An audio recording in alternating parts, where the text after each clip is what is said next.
Hey everybody, welcome to Drive Through Board Game Blog number 29. This is for June 26, 2014.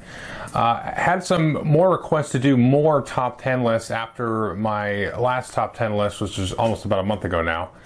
And had some requests to do this specific top 10 list, and had some requests actually a while ago to do it. And one thing that I'm really bad at is asking for feedback.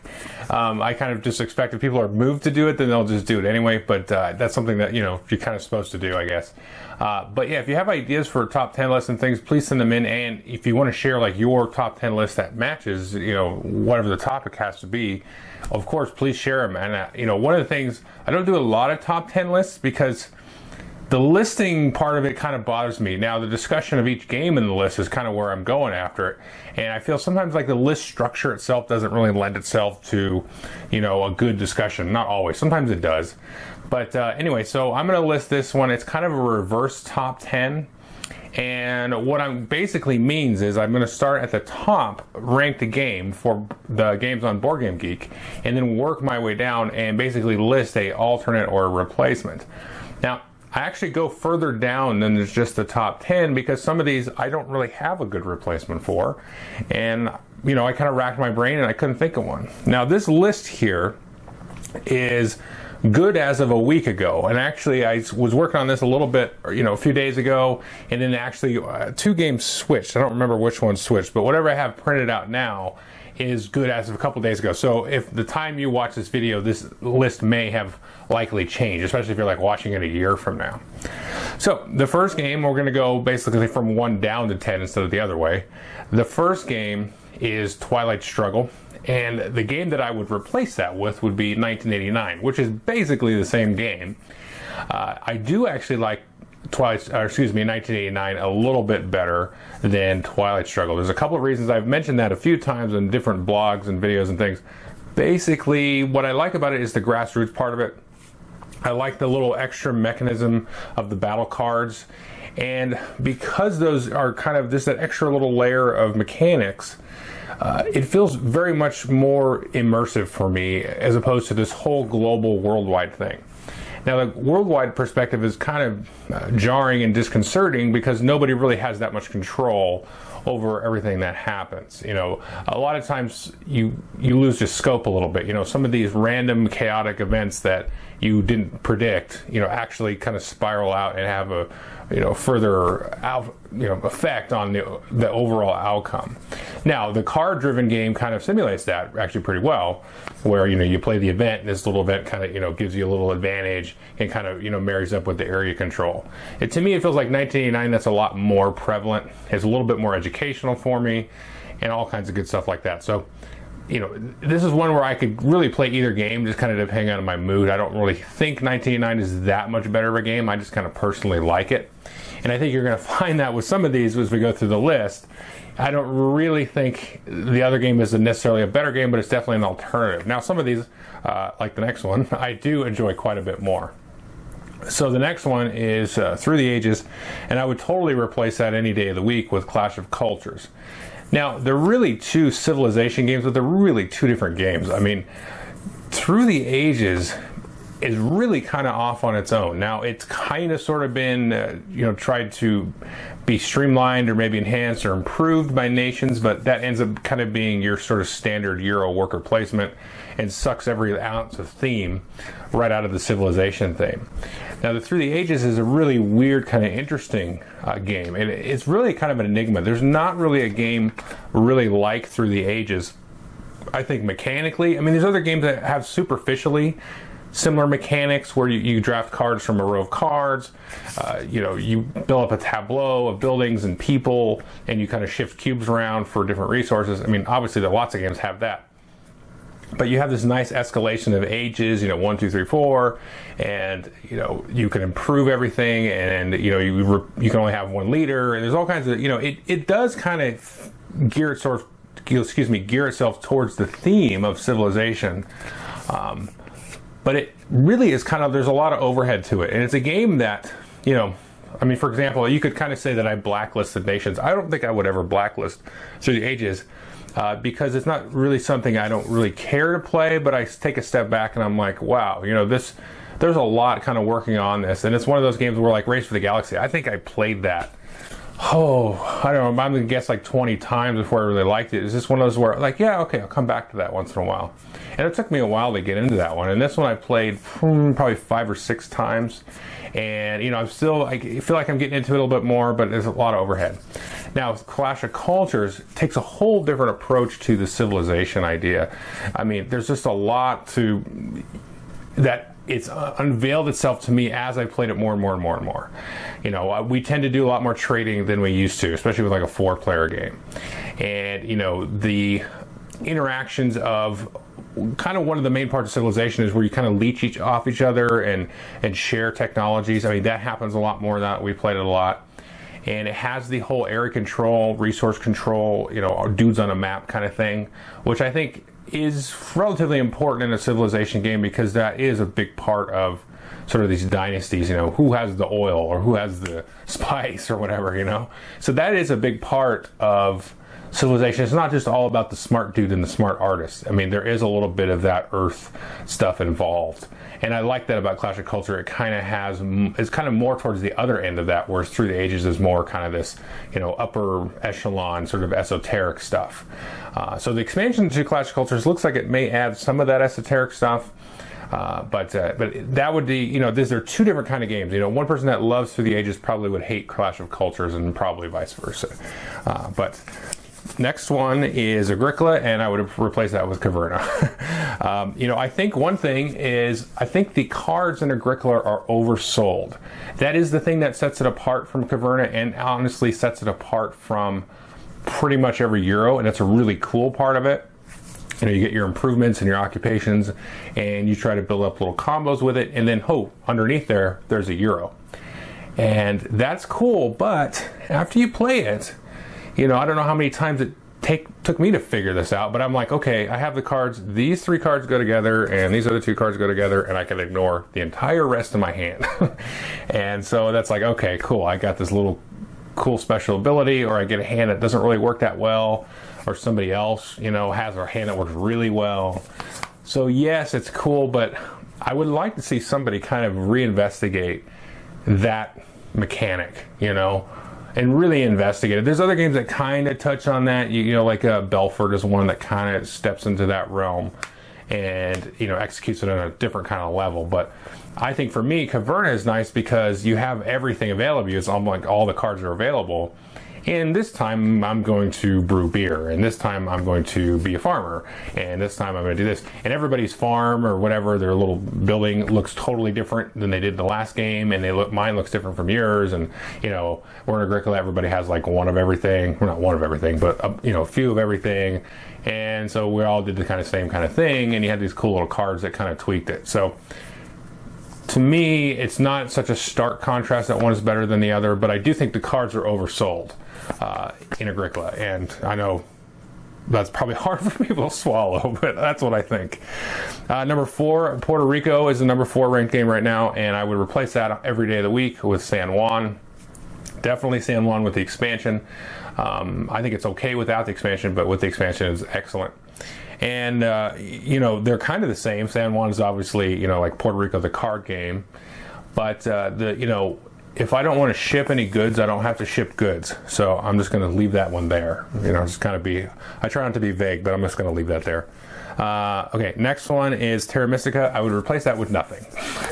I do not have a good sense of a game that I think is in that same kind of vein and feels, you know, like an improvement or an alternative to it. There's a lot of weird little mechanisms and sort of sharing of territory, and you know, for lack of a better word, I kind of fall on this word a lot, brinkmanship, with my territory next to your territory.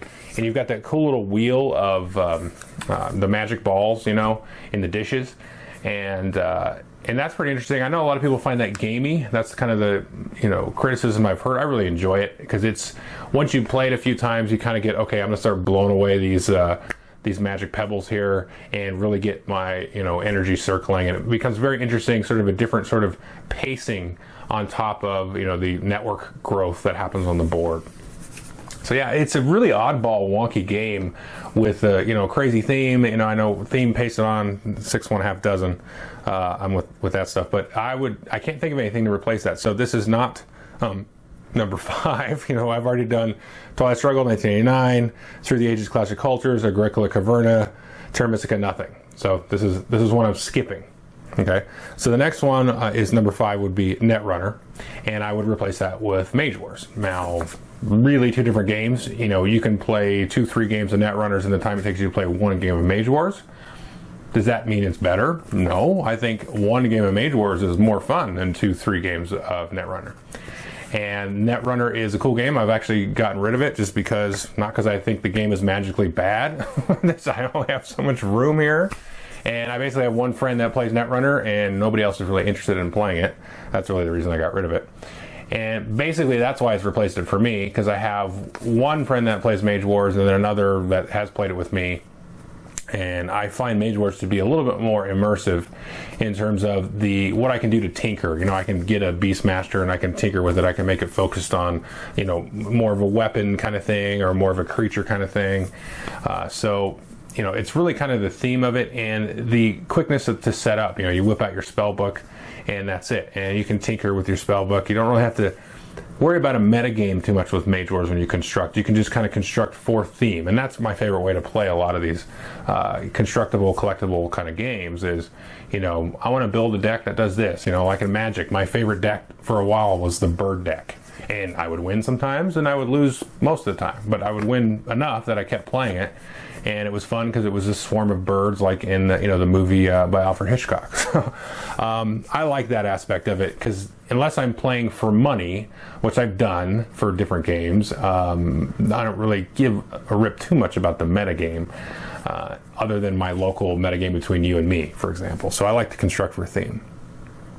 So the next one I'm going to skip is Eclipse. We'll replace that with nothing. I don't have a good game. I might replace that with Clash of Cultures because they're similar in a lot of ways. You know, area expansion, 4X, you know, tech trees. Now they treat all those very differently, and obviously the themes are very different. And I probably would play Clash of Cultures more, but I've been playing that more and haven't played Eclipse a lot lately, so I'm kind of now in the mode of, oh, I'd like to play Eclipse again. So, you know, I kind of go back and forth there. But other than that, as far as space 4X games, I'd like to try Twilight Imperium 3, but, you know, to me it sounds like they're different games. You know, whatever. So that would be one I want to try first, just to see what's going on. I've tried a couple of the others, 4X space games that are out there. But we're going to keep this video positive. So we're going to do Power Grid next. Nothing. There would be nothing I would replace this with. You know, maybe like some kind of train game or 18XX game or something you could replace it with. But this one, I'll never replace this. I'll never get rid of this game. I need to get some maps for it. I've only got the base game. And honestly, I've played my base game 1 time. And I've always had somebody else that you know, has the game and play their copy or play their maps. Power Grid is definitely one of my top 5-10 games of all time. So there's nothing that would replace it for me. All right, the next one is Mage Knight, the board game. Now this is one that I do not think is a straight replacement, but I could see it as an alternative, and that would be Duel of Ages 2. Very different games. I mean, Mage Knight is very much a brain burner. Duel of Ages 2 is very much kind of seat of your pants, let's see what happens.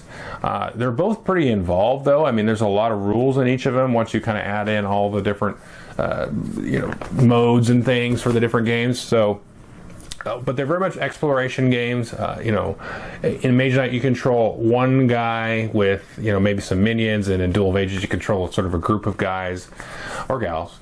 And, you know, you kind of tromp around looking for some treasure or trying to complete some objective. Mage Knight is kind of a straightforward slugfest, you know, kind of that Heroes of Might and Magic, kind of build up your guy and beat up the bad guys and, you know, get better equipment and spells and everything. And Duel of Ages is neat because it has this very goal-oriented approach where you don't necessarily do combat, and even the combat that you do feels almost more cinematic, where you're using some kind of random equipment that you found and you've got to make it work for you. And it's almost like the Hunger Games, kind of like on, you know, LSD, sorry for the analogy, but it's just you've dropped these guys in, and it's not even really you in the theme of the game. It's you like controlling some avatar in some way futuristic time and place, you know, resurrecting Davy Crockett to go and fight some alien. So it has that exploration and all that kind of stuff, but it's definitely, you know, on the other side of the coin there. And, you know, I don't really know which would be a better game. But I think it's an alternative. So if you got Mage Knight kind of one thing, and then it didn't really work out for you because, like, what, this is a huge brain crunch. I wanted to have some more, you know, quote unquote fun. Check out Duel of Ages 2 for sure. Definitely. So the next one there is Caverna, and nothing with that because I already have it, you know, kind of replacing Agricola. So I'm just going to move on from there. Le Havre, which I still own, I would actually replace that with Caverna. I would rather play Caverna right now than Le Havre. I played Le Havre more than Caverna, that's for sure. And so Le Havre feels very much kind of like on rails in a lot of ways. And, you know, you can change the order of the buildings that you can build, and everything is available to an extent. I mean, I have the expansion card, so you know, that'll mix some stuff up a little bit more than just the base game. But it always kind of goes down, you know, the same track. That's kind of thing with Agricola, where you have the farm. Everybody's farm kind of looks the same. And in this, you know, you maybe have somebody that ships a bunch of coke or steel, or, you know, maybe even does like a cattle route. But it's all very much the same. It kind of gets samey after a while. And it's this whole resource conversion thing as well, which, you know, somehow other people get a lot of flack for, but he doesn't. For his games, but not that anybody should get flack for a mechanic. But I would probably replace Caverna with Le Havre. Now I'm keeping Le Havre for the time being because it is fun to play, and I haven't played it in a while. So now the number 8 one that I'm doing here, Castles of Burgundy, and I would replace that with Bora Bora. Now I still have Castles of Burgundy, and I'm not going to let it go because I have got a lot of the different expansion and promo maps, and that's really fun. I think that's kept it fresh for me to lay these out, and some of these will tweak different rules. You've got to build like a network from one side of the map to the other. And I say if you feel like you're burning out on Castles of Burgundy, I would totally pick up some of these promo maps and things. Go hunt them down, and it really does add a lot of the replayability to the game for me to just figure out different ways to kind of fit that puzzle together. But I definitely like Bora Bora much more as a game because it's a lot more about the other players at the table. You can be a little meaner. You know, you can totally zero out or blow up a space that other people want to put their dice on. And now you've made it really difficult for them to do anything with that, and vice versa. You know, that can be done to you. And there's not a lot of variability in Bora Bora, just the order of things. But because of that, because of the way the dice work, and because the game state is somewhat the same but slightly varied, it becomes a little bit more about the interaction with the other players. So I think if I had a choice, I would always play Bora Bora. But I will say that I have recently got some of these other maps, and that has infused Castles of Burgundy back up, you know, to being played at least, where I was just playing Bora Bora for the longest time and not really wanting to play Castles of Burgundy. Next one in the current ranking of here is Robinson Crusoe, and I would replace that with nothing. I don't have another co-op that works quite like this. Now, for example, I've got Eldritch Horror and Defenders of the Realms. Those kind of go, you know, back and forth. They're slightly different. There's a little bit more, I guess, themey, you know, flavor text, whatever, in Eldritch Horror. And it's a little more crazy and random, a little bit more lighthearted. And Defenders is very much, you know, there's a little bit of more optimization kind of stuff happening. But they, you know, they feel close in theme. Like I could figure out one day if my shelves gets really full to replace either, you know, keep Defenders or keep Eldritch Horror, because I've got all the Defenders expansions and stuff. I've got currently all the Eldritch stuff. So, but Robinson is its own kind of beast, you know. They're very much more like little short stories, each of the different scenarios. And, you know, the whole cause and effect thing of like, I'm going to build a hut and I'm going to play this card, and oh, I'm working too fast, so you know what, I twist my ankle or whatever, and it goes into the stack and comes out maybe later, maybe it doesn't come out. So that is very unique and not something that I really see in a lot of different games. And each of the scenarios feels very unique, so it feels like I'm playing a whole new game. But it's like sometimes these games with scenarios are just like, okay, the map's set up a different way, and now I've got to get to the corner of the map instead of the center of the map, and now I've got to kill 20 things, and the other one I've only got to kill 10, but I'm going to go like touch all these different points on the tiles. Robinson's not really like that. It's got, the differences between each scenario is stark enough that it feels, different. It was like, okay, let's do this. This is going to be a totally different game, but it's using a system that we're familiar with. So I have a hard time really replacing that or figuring out even an alternative that I can say, hey, maybe you could try this too. Okay, so number 9 is Brass, and I would replace that with Age of Industry. At this point, I basically think Brass is an Age of Industry map. Now, I've got Age of Industry up here, and I have all the extra maps and stuff they come out with. You can get some of them on the Board Game Geek store. And, the thing is each map feels totally different. I mean, even with the base game, you use ships on the one side, and the other side, you don't even use ships. And it's a totally different, kind of experience. And you've got other maps like the Great Lakes, and it has seasons, and it's got South Africa with mines. I've even played that one, and it's got the Great Lakes one works with 2 and all that stuff. So to me, it's like, well, I kind of wish somebody would release the Brass map for Age of Industry or somehow do that, because the mechanics are pretty close.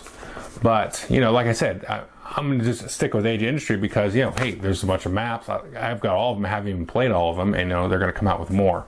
And I'll tell you right now, I'm a sucker for games with maps. Castles of Burgundy, Steam. I've got that, and I've got almost every official Steam map for that.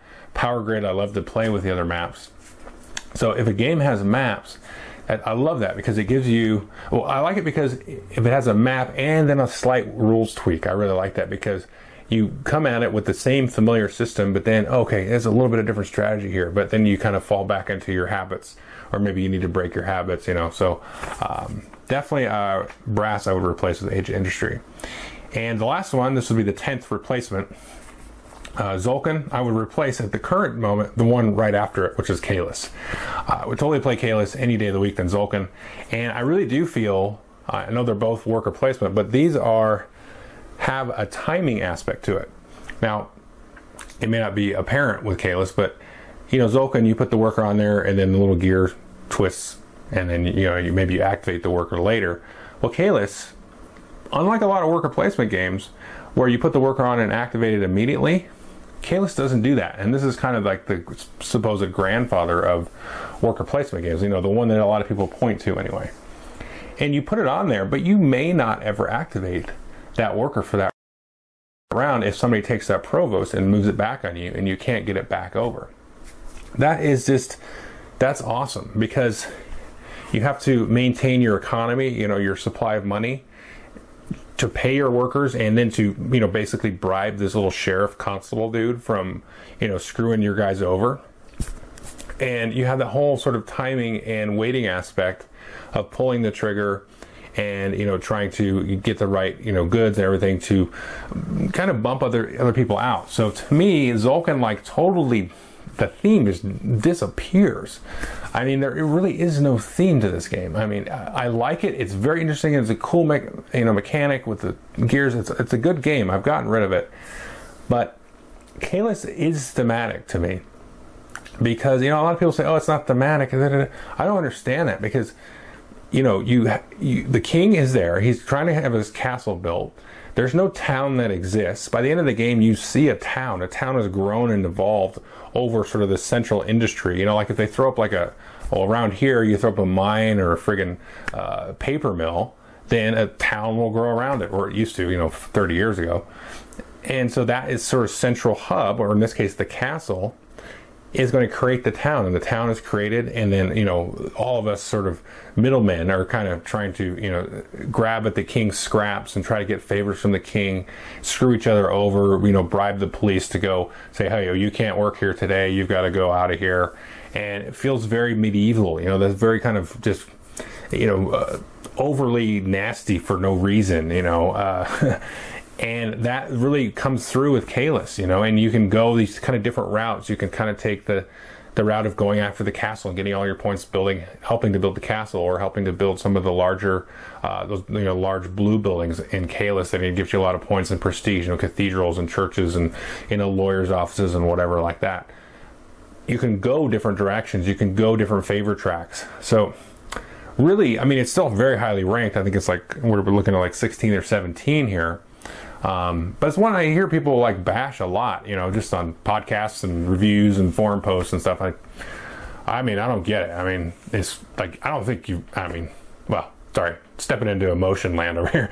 But yeah, I mean, the game is super thematic, you know, just because it's brutal, and you can negotiate about that sheriff. So anyway, kind of going off on a tangent. Kalis, you know, I said Power Grid's in top 10 or 5. Kalis is definitely top 5. So that's why, you know, I would talk for years about it. Anyway, so those are the kind of the reverse top 10. I hope you enjoyed it. And again, if you have another idea for top 10 or a topic, you know, then I'll definitely look at it. And then also, you know, if you have a top 10 for this year, replacements for, you know, going down the list, you can replace just the top 10 or, you know, whatever you want to do. And like, I had to skip some because I couldn't really honestly think of one. So anyway, thanks guys.